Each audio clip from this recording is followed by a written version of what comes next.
Good morning, welcome to Morning Outlook. This is Kim speaking on Thursday, the 11th of December. Big news really was the Fed news yesterday, and slightly lesser news is the Oracle news, which wasn't necessarily particularly good for the AI companies. So the news on the Fed news, well, it was cut as expected. That was priced in, but the projections that we saw were a bit more mixed, and has caused the sort of the bigger reaction of the price afterwards. So there was no shocks there in terms of what actually happened. That was fine. It was what might happen is probably a little bit more all over the shop. With some suggesting no rate cuts next year, some suggesting 2 and some 3, and that was probably more than some that were 1 originally. Anyway, moving on. So that will sort itself out through trading today. Today's news we've had the Australian data that's a bit mixed actually. We've seen employment change coming less, it was much less than expected. There's a 40,000 swing there, but unemployment itself drops. So did participation levels slightly, so that might have helped that figure. Today at 8:30 we've got the Swiss National Bank's decision there. I don't expect any changes there, nor does anyone else. We've got Bank of England Bailey speaking later. This must be it's pre-recorded fireside chat. Right, anything pre-recorded I wouldn't worry about it. It's probably already snuck out there in terms of what he said, even though it's all supposed to be hush hush. That's it really. Not a great deal else. We've got nothing really tomorrow either. Monthly GDP doesn't do too much. Right, so let's look at the technicals. So Euro took quite a strong recovery there yesterday after a few days of not really going anywhere at all. Solid old move, and it's looking quite solid. So it's broken through its quarterly pivot here, and it's back above it, retested it, and looking like there's potential it could continue to the upside there. Yeah, there's potential. At the moment, when you come down to the shorter time frames, looking at the same thing, and you think, well, is it going to go, or are we going to see a break back below? We'll see. But it has the potential to trickle up, continue the movement to the upside there. That was expected a long time ago, but then the delay in cuts and in the US and whatever else is ended up with a dollar stronger than many expected. Anyway, we'll see how this moves. It's not necessarily anything set up immediately for me, but it could, on the continuation, it could push up there. The pound dollar, again, doing a similar thing. It's closed fractionally above its my pivotal area, but that's not an accurate line as such. So it could be a really quite thick line when you look at where the previous levels have gone through it a little bit and round it. So don't count too much into that. It could be it. There's probably some divergence on the lower time frames here, but there will be divergence in the way the calculations are made. Let's double click on here. There you go. You see the MACD lines dropping significantly across there. But having said that, yeah, again, 4 hourly wise, it looks stronger than it does on the hourlies here. Hourlies, I do wonder if some of these are just going to foul. It's really dependent where it runs this morning. They're probably safer on the upside, but have we seen all the correction made now, and will it come back to where it was beforehand? We'll have to wait see on these. US dollar yen, nothing's made too easy in the mornings at the moment. US dollar yen, well, quite ugly in terms of what this has done. Yen did benefit some there, but again, it's sort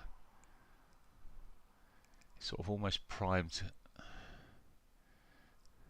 It was a sort of continuation of the US dollar strength there, but it a bit of an each way bet here. Basically, if it starts breaking back down post 8 o'clock here and starts moving back down, well, we could see the US dollar lose more ground. But I get the feeling the way the price actions happened and the fallout from it all, it might just take a bit of time to consolidate. Australian dollar, bit of a mixed bag with the news as well, on top of what was happening there. It pushed up quite nicely there yesterday, heading back up to those highs, but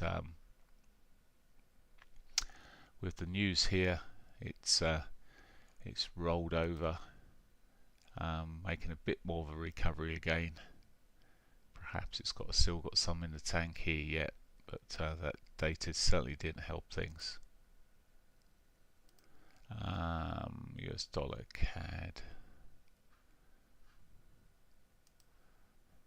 Now we've seen oil prices push up because of the US capturing a Venezuelan tanker. This might reflect through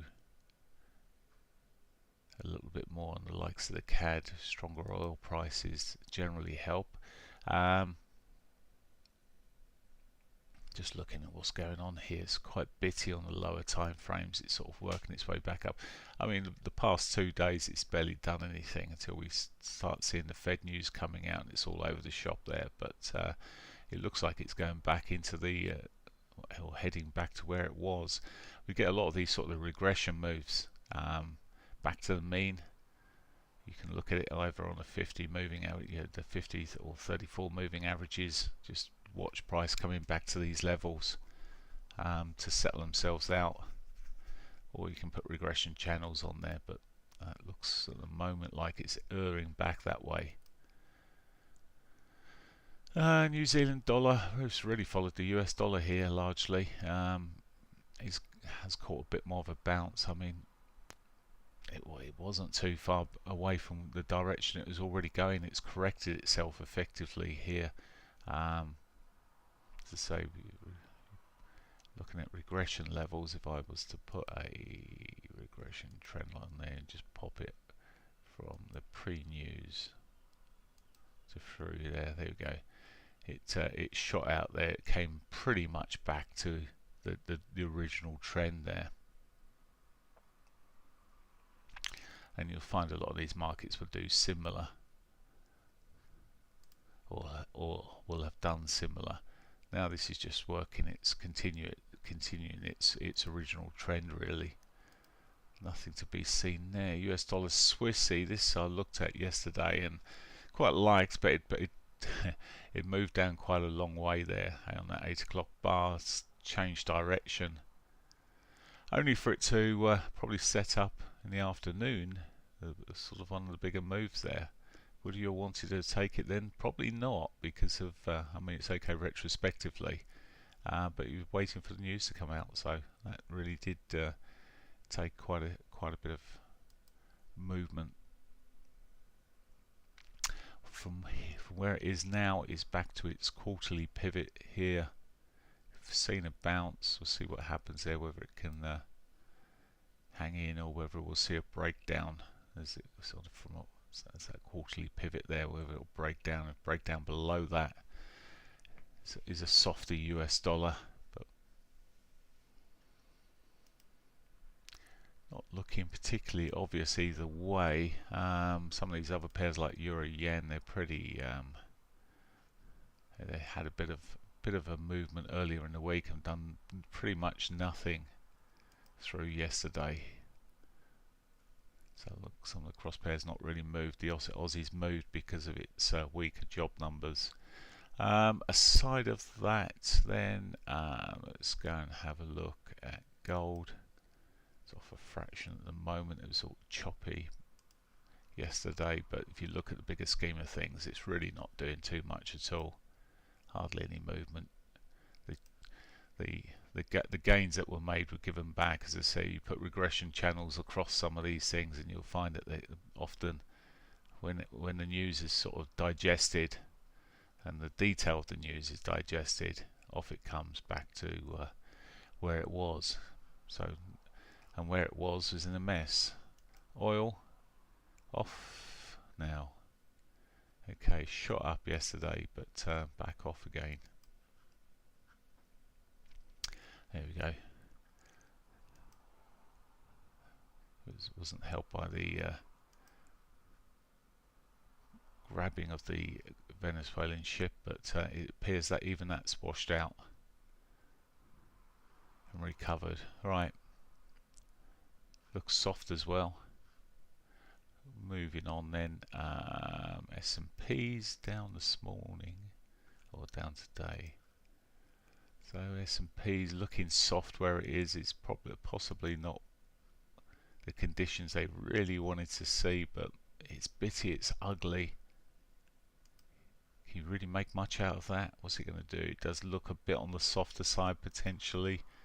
Having seen the initial surge, didn't last for too long at all.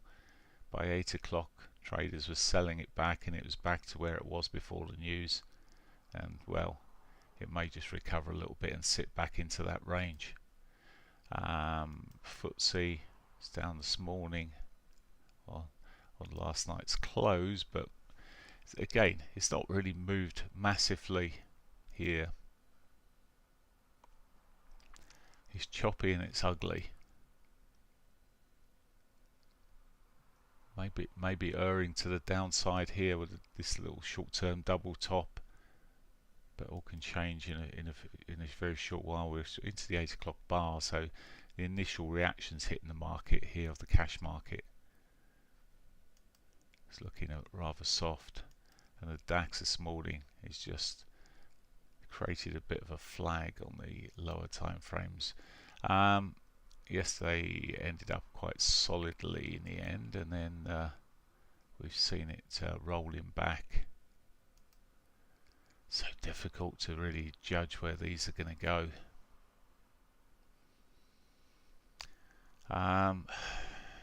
Short term, it's really across here. It was put mean regression. It's probably just below it slightly, but it's not really moving too much at all. Very iffy where it sits at the moment. Bigger picture has still been quite solidly upwards. Interest rate cuts not really coming through as expected. We're not expected in German or European interest rate cuts aren't expected to come. Most people expect that's 2%. That's where it's going to be.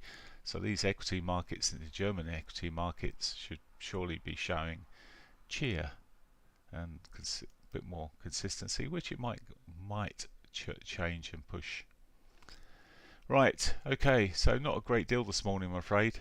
From my perspective, I can see things obviously change quite a bit, quite quickly. I would wait for that Swiss data to be out if you're watching the European currencies. It can have a knock-on effect on the euro sometimes, although it's no longer pegged, of course, but we can see knock-on effects. So it might be just worth waiting the 8:30 out and then making decisions. But if anything, the likes the euro, I think they are looking like they could push more positively in terms of that bounce off the prior highs there. We'll see. Just need to watch what happens this morning. It looks like it's going. It's put a little positive pivot swing in there on the hourlies. So we'll see if it gets a bit more legs up. Right, I'll leave you there and wish you a good day's trading, and I'll catch you in the morning. Bye for now.